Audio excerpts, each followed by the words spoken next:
Cara, isso aqui é um tapa na cara, mas se você parar pra pensar direitinho, dá pra ficar pior. Dá pra transformar isso aqui em um chute no cu, tá ligado?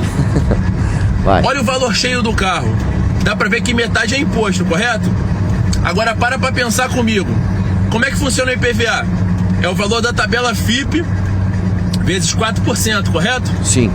Ou seja, se o carro custa o dobro do que tinha que custar por causa dos impostos, você concorda comigo que o IPVA custa o dobro do que deveria custar por causa dos impostos? Ou seja, um imposto alto na hora da compra, ele faz você pagar caro no IPVA? É imposto sobre imposto, Sim. pô. Esse lugar é o manicômio, pô. É o manicômio. Aqui é o Bostil, o Chipanzil. Chipanzil. É o lugar de milionários, pô. É Milionários, onde um pobre paga 100 mil na porra de um carro merda, todo de plástico, pô. Esse lugar é extremamente amaldiçoado e tem gente que pede mais Estado. Cara, vamos lá. Ele trouxe uma questão muito legal que é o seguinte, é o tal do imposto em cascata. Quando a gente fala que imposto no produto e serviço é um absurdo, é porque ele gera imposto em cascata. Só que é o seguinte, a metade do carro que é imposto ainda é tudo isso por conta de outros impostos que já foram cobrados, você nem sabe. Então o cara, na hora de produzir a borracha, pagou imposto. Na hora de transportar a borracha, pagou imposto. Na hora de produzir o pneu, pagou imposto. Na hora de transportar o pneu, pagou imposto. Na hora de montar o pneu na roda, pagou imposto. Na hora de levar a roda pro carro, pagou imposto. Você vai pagando imposto em cascata e depois, aqui no Brasil, nós temos um outro absurdo, que é o imposto sobre propriedade. Isso pra mim é assim, isso é um absurdo completo. Você trabalhou, você pagou o seu imposto de renda, você comprou um produto, você pagou imposto sobre produto, agora você tem que pagar o imposto por ter o produto. O IPVA é isso, cara. Só que quando você vai para a área de construção civil, para a área de imóvel, é pior ainda. Porque na área de imóvel funciona assim.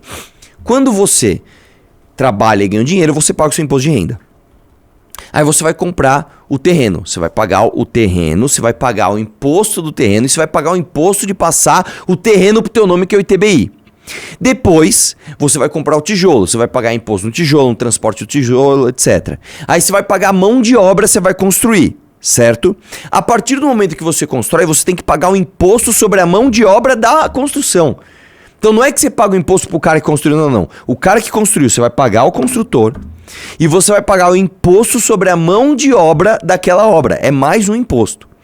Depois que aquilo tá pronto, então você pagou tudo isso, você vai transferir a obra pronta para outra pessoa que vendeu a casa, que comprou a casa, etc. Você vai pagar o ITBI de novo, que é outro absurdo. Você vai pagar o imposto sobre transmissão de bens imobiliários. Ou seja, eu tenho um negócio aqui que eu construí, você está comprando esse negócio, você já pagou imposto de renda, tudo isso.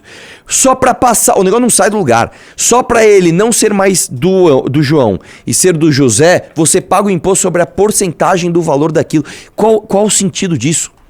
Se eu construir uma casa que custa 1 milhão, se eu construir uma casa que custa 100 mil, se eu construir uma casa que custa 50 milhões, por que o imposto para transmitir de um para o outro é sobre o valor daquilo? Qual o sentido disso? Quer dizer que, vamos lá, eu construí uma casa de um andar, eu vou pagar um imposto para passar ele para você, é um imposto. Só que se eu construir 2 andares, a casa é mais cara, na hora de pagar passar para você é mais imposto. Qual é o sentido disso? Se eu pintei minha casa e ela ficou mais cara, eu pago mais... Olha isso. Só que aí vem a pior parte ainda.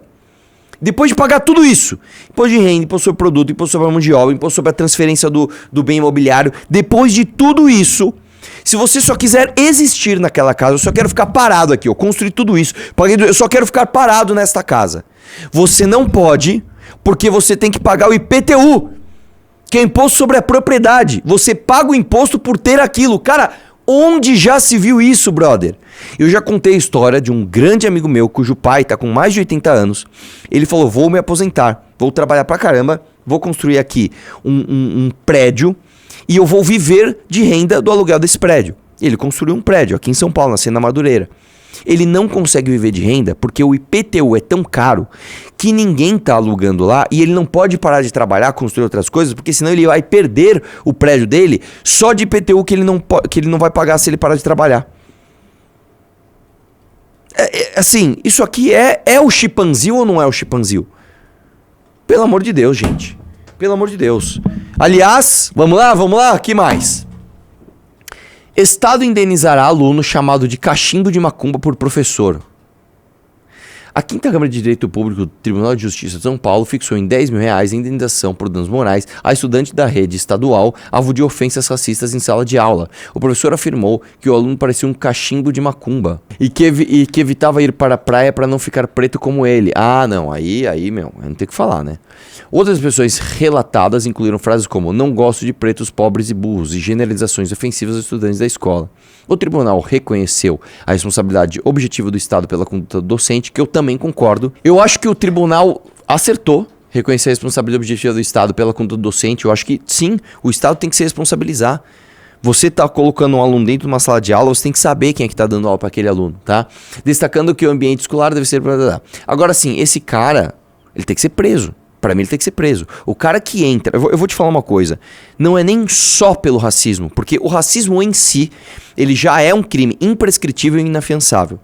Tá? Isso já é decidido, isso já é lei. Se você comete um ato de racismo, você vai preso, você não tem... Seu crime não prescreve, você não pode pagar fiança. E eu acho que tem que ser assim. Agora tem mais um ponto.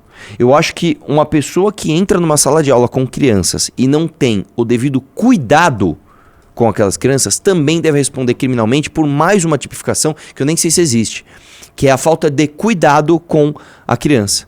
Você não precisa nem proferir ofensas racistas. Se você proferir ofensa de uma forma geral, do jeito errado, você marca uma criança pro resto da vida, cara.